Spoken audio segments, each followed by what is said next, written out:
Nerds of Color. How are you? Hi, Mike. I love, and you have a little friend with you. I had to bring him for this interview. He begged me. But it's all good. I need to start out by saying this is hands down the greatest honor of my career.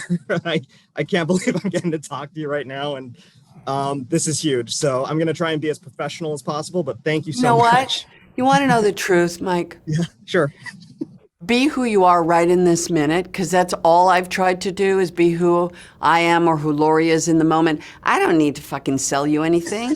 I don't, seriously. Like, it's a scary movie. It's got Michael, it's got Laurie. They come in contact. There's an ultimate, inevitable collision between the two of them. And it's a movie, but it's more important that you talk about what you feel about the movie. It's important.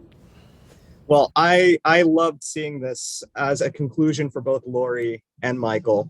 One of the things that I thought was very interesting was when we start out this movie, it's 4 years after Halloween Kills, and Laurie's actually in a much better place than we've seen her in the previous two installments. And I wanted to ask your interpretation. Do you think that she's sort of lying to herself, or do you think that this is a completely legitimate effort and state of mind to try and carry on normally? It's a great question. See, you were able to do your day job and feel your feelings. Laurie Strode, when she was 17 years old, was attacked by Michael Myers. He killed her friends. 2 days later, she went back to school. And I don't think anybody ever helped her. So in 2018, we meet a woman who's had no help at all.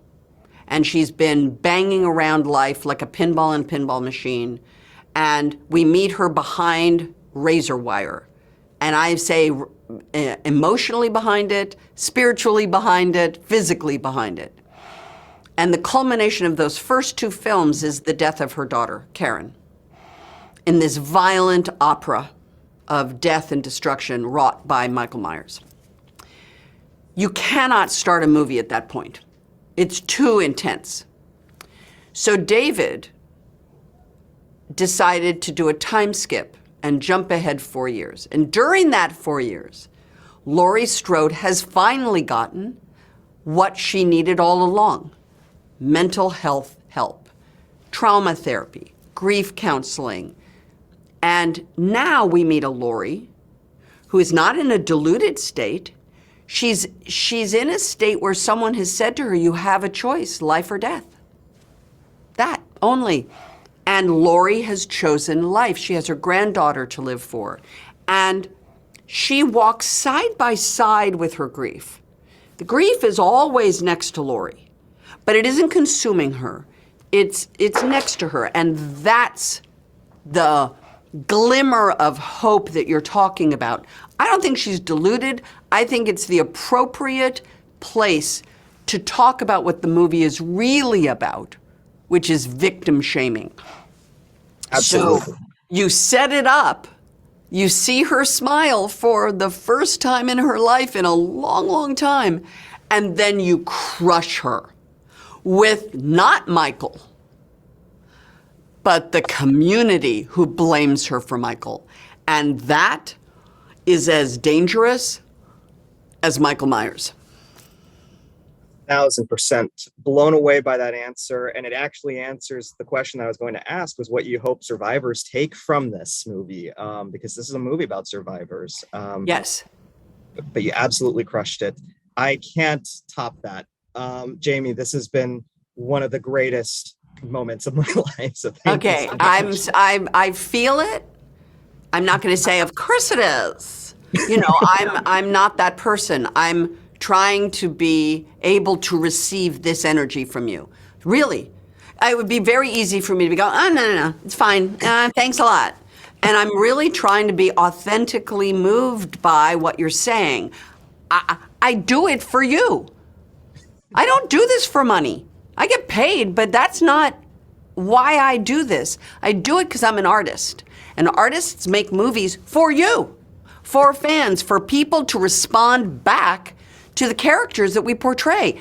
That's the dance. I can't do this without you. You can't do what you do without me. That's the fucking dance.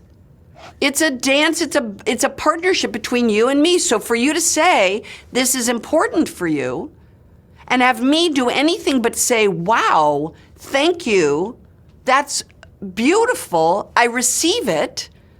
It's overwhelming as fuck, but I receive it from you. And I do. And I hope that you know that. That's what I want you to leave with, is Absolutely. I actually hear you. And Thank I you so much. appreciate what you're saying to me. Thank you so much. And thank you for, this entire franchise and putting your effort and your love and your attention for us fans and to this franchise for the past several decades. It's meant the world to us. Thank you again. Thank you. God bless you.